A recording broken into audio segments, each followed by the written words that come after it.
When concrete bricks become altars, the soft revolution. Black women are leading in silence. Welcome to the Soft Girl Era podcast, where we unlearn survival, rediscover softness, and reclaim the joy, rest, and freedom we deserve without guilt, without apology, and without explanation.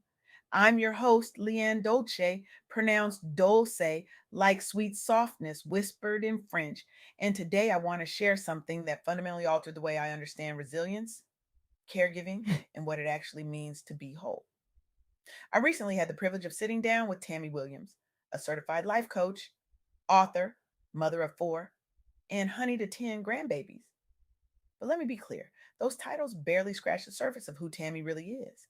Tammy is a survivor of molestation and physical domestic abuse, including an ex partner who literally tried to kill her. She's the oldest sibling of four, which means she's been a caregiver since childhood, a role so deeply embedded in her identity that it's become both her superpower and her silent struggle. She's a mentor, a girl's girl until the end, and she hosts women empowerment events that don't just inspire lives, they transform them.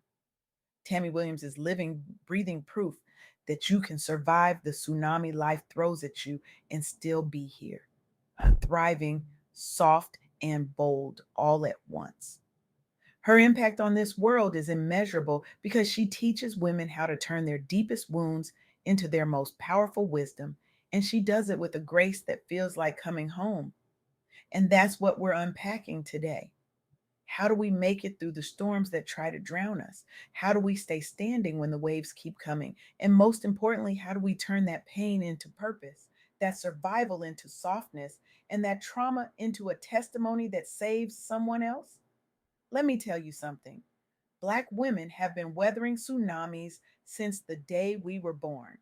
We've been built to endure, to carry, to hold it all together, even when we're falling apart inside.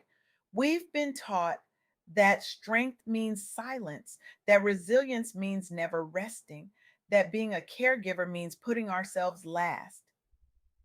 And for so many of us, that's exactly what we've done. We've survived abuse, loss, betrayal, chronic overextension, and we've done it with a smile on our faces because that's what was expected. We've been the glue holding families together, the pillars holding up communities, the silent warriors holding down entire legacies. And we've done it without asking for a single thing in return. But here's the thing, and I need you to really hear me on this: survival is not the same as living. And being strong all the time is not the same as being whole. Tammy Williams taught me that during our conversation for the Soft Girl Era podcast. She shared three key takeaways that I want you to hold on to like your life depends on it, because honestly, it might. First, resilience is your birthright. As Black women, we've been built to weather storms from generational trauma to daily battles. We've got caregiver energy running through our veins, passed down from grandmothers who raised entire communities and mothers who held down households with one hand tied behind their backs. But here's the twist, and this is where it gets good. That caregiver energy, it needs to be channeled into self care first. You can't pour from an empty cup, and you can't save everyone else if you're drowning yourself. This isn't selfishness. This is survival. This is wisdom. This is the difference between existing and actually living. Second, seek and build your circle. Tammy's Girls Girl vibe and her women empowerment events are proof that we need mentors and sisters who lift us during the flood. We need people who see us, who hold us accountable, who remind us that we're allowed to rest. We need spaces where we can be vulnerable without judgment, where we can cry without being called weak, where we can say no without being called selfish. We need spaces where we can just be without performing, without proving, without pretending. Third, turn pain into purpose. Tammy's coaching, her books, her mentoring, all of it proves that what tried to drown you becomes your lifeline for others. Your tsunami doesn't have to be the end of your story, it can be the beginning of someone else's healing. It can be the bridge someone else walks across when they can't see the shore. It can be the light someone else follows when they're lost in the dark. Now, let me share some real life examples of Black women who've embodied this still here energy through their own tsunamis. These stories mirror Tammy's journey and show us that resilience isn't just about surviving, it's about thriving, it's about transforming. It's about turning the very thing that tried to break you into the foundation of something unshakable. There's a woman named Sharina Gerald, a Black woman who was preparing for school years ago when she accidentally kicked a concrete brick and fractured her left foot. Now, I know what you're thinking, a fractured foot? That doesn't sound like a tsunami. But stay with me. For someone who's already carrying the weight of caregiving, community responsibilities, and daily demands, that fracture became a tsunami. The intense physical pain, the immobility, the emotional weight of pushing through when your body is screaming at you to stop, it all compounded. It all became too much. But Sharina didn't give up. She relied on her inner grit, her community support, and mental reframing to stay in motion despite the injury. She healed stronger, turning that setback into a testimony of endurance. She emerged unbreakable, resuming her path with renewed vigor, proving that small tsunamis build massive waves of strength. Her story inspired women in faith based networks to embrace scrutiny and steadiness in trials, fostering resilience in Catholic and broader Black communities. Sharina's story mirrors Tammy's tsunami survival through physical trauma and caregiver roots. It shows us that Black women's bold endurance isn't just about surviving the big catastrophes, it's about surviving the everyday chaos, the concrete bricks we kick in the rush to take care of everyone else, the fractures we ignore because we don't have time to heal. It's about the small injuries that pile up until they become mountains, and the quiet strength it takes to keep climbing anyway. Then there are the Black women leaders in the post civil rights era, navigating political and social upheavals that would have broken anyone else. These women face systemic oppression, gender biases, and personal traumas compounding into tsunamis of exclusion from power structures. They were told they didn't belong, that their voices didn't matter, that their presence was a disruption. But they formed solidarity networks, mentored rising generations, and hosted empowerment events, just like Tammy Williams does today. They sustained their presence in media, appearing in the New York Times and the Washington Post, and in academia, proving they were still here amid erasure attempts. They shattered ceilings, appearing on national stages and shaping discourse with unyielding voices. Their impact transformed Africana communities, inspiring Black entrepreneurs to mentor and host events for lasting empowerment. This story directly aligns with Tammy's mentoring, her events, and the broader theme of Black women's resilience. It shows us that our survival isn't just personal, it's political, it's generational. It's a legacy we're building for the daughters and granddaughters who come after us. It's a refusal to be erased, to be silenced, to be forgotten. It's a declaration that we were here, we mattered, and we changed the world. And then there's the story of two Black parents scrambling to support their daughter against government bans on transgender care. These parents face life threatening policy tsunamis, emotional abuse parallels, and societal rejection, testing their family bonds in ways most of us can't even imagine. But they leveraged advocacy, community circles, and personal coaching like guidance to protect and empower their child. Their daughter was supported through the crisis, and the family emerged still here and stronger. Amid rising bans, these parents drew on deep rooted caregiving, just like Tammy as the oldest sibling and Honey, to navigate medical and legal storms. They defied the waves, securing care and amplifying voices in UCLA's Williams Institute resources. Their impact advanced policy discourse on Black family resilience, empowering survivors in abuse adjacent traumas. This story reflects Tammy's abuse survival and her caregiver role in protecting loved ones through existential threats.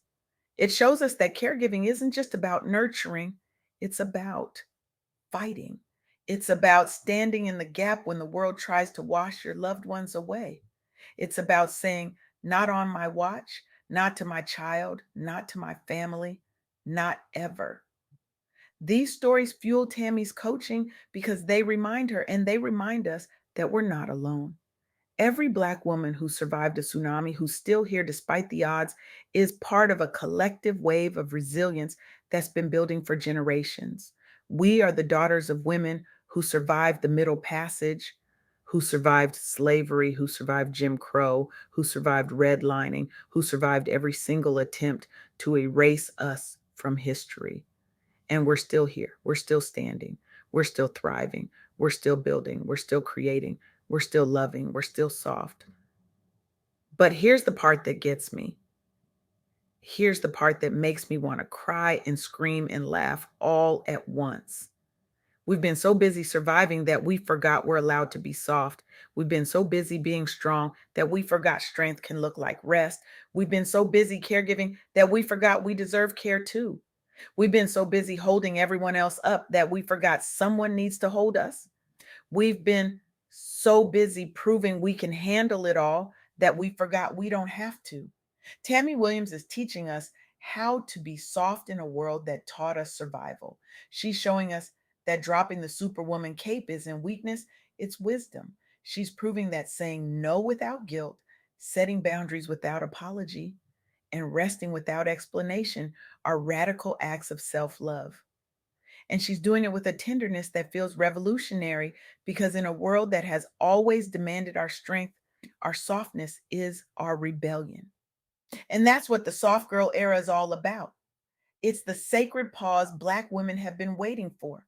It's not a trend, it's a lifestyle rebellion, a deep exhale from the superwoman script, a quiet but powerful return to softness, rest, self trust, and radical joy. It's the permission slip we've been waiting for someone else to give us. But the truth is, we have to give it to ourselves. So here's what Tammy wants you to do differently after hearing this: host or join one women empowerment circle this month. Text three sisters, you're still here testimony, and plan an event. Turn your tsunami into tidal waves of support.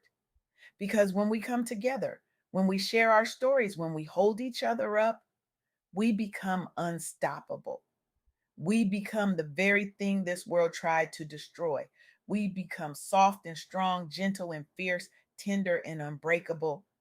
Tammy wants you to feel empowered, seen, and unshakable.